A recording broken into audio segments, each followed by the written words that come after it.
एक गांव में एक आलसी आदमी था जो कि बहुत लालची था। वह हर टाइम सोचता रहता था कि कहीं से उसे पैसे की थैली मिल जाए और वह काम करने ना जाए।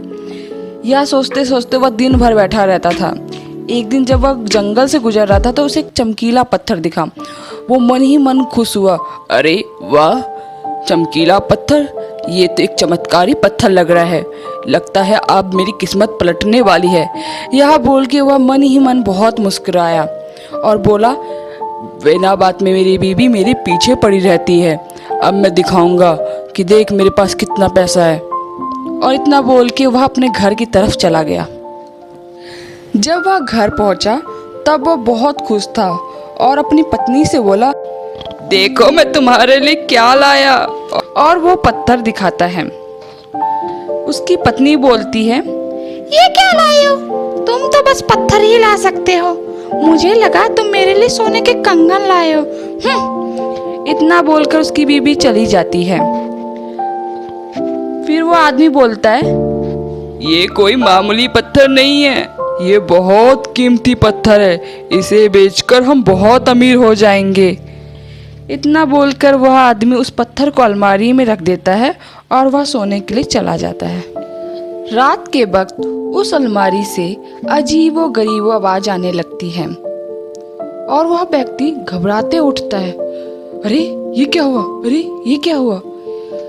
इधर उधर देखने लगता है। तब वह देखता है आवाज अलमारी से आ रही है और अलमारी हिल रही है।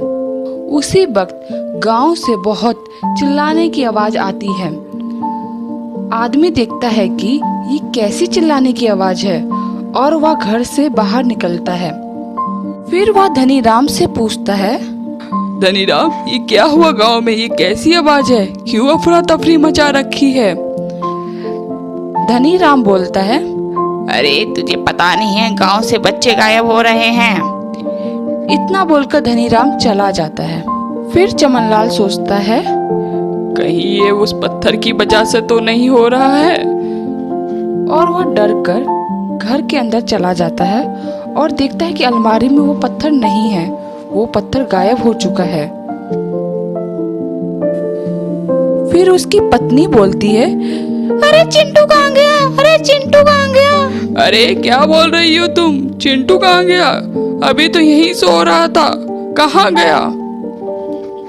उसकी पत्नी रोते हुए बोलती है, पता नहीं कहाँ गया, अभी तो यहीं सो रहा था। गांव से बच्चे भी गायब हो रहे हैं और चिंटू भी गायब हो गया। अगली सुबह गांव के सभी लोग घबराए हुए हैं और आपस में बात करते हैं कि बच्चे कहाँ गए, बच्चे कहाँ गायब हो रहे हैं, बच्चे कहाँ गए। तभी गांव का मुखिया बोलता है, इस मुसीबत का कोई ना कोई समाधान निकालना पड़ेगा। तभी एक व्यक्ति बोलता है, अरे मैं एक बाबा को जानता हूँ जो बहुत अंतर्यामी है, हमें वो मुसीबत से बाहर निकाल लेंगे। सभी लोग बोलते हैं, हमें उस बाबा को बुलाना चाहिए। फिर बाबा को बुलाया जाता है। बाबा बोलते हैं, इस मुसीबत के पीछे इसी गांव का एक व्यक्ति जिम्मेदार है। सभी एक दूसरे को देखने लग जाते हैं।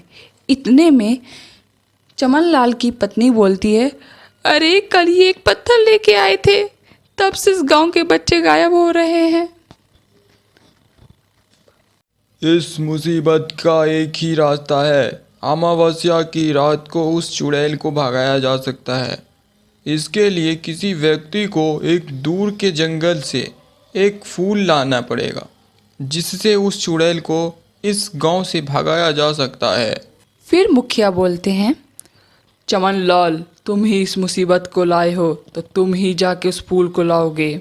चमनलाल धीरे आवाज में, ठीक है, मैं ही लाया तो मैं ही जाऊंगा। चमनलाल फूल लाने के लिए चला जाता है। तब वो जा रहा था, उस पर एक शेर हमला करता है। वो कैसे भी अपनी जान बचा के आगे निकल जाता है। चमनलाल सोचता है, बेकार में ही मैंने लालच कर लिया, आज पता चला लालच बुरी बला है। चमन लाल कैसे न कैसे फूल लेकर गांव पहुंच जाता है और फूल बाबा को दे देता है। बाबा उस फूल में चुड़ैल को कैद कर लेते हैं और एक दूर के कुएं में जाके उसे फेंक देते हैं, जिससे कि उस चुड़ैल का साया गांव से हट जाता है और सभी बच्चे एक गुफा में मिल जाते हैं।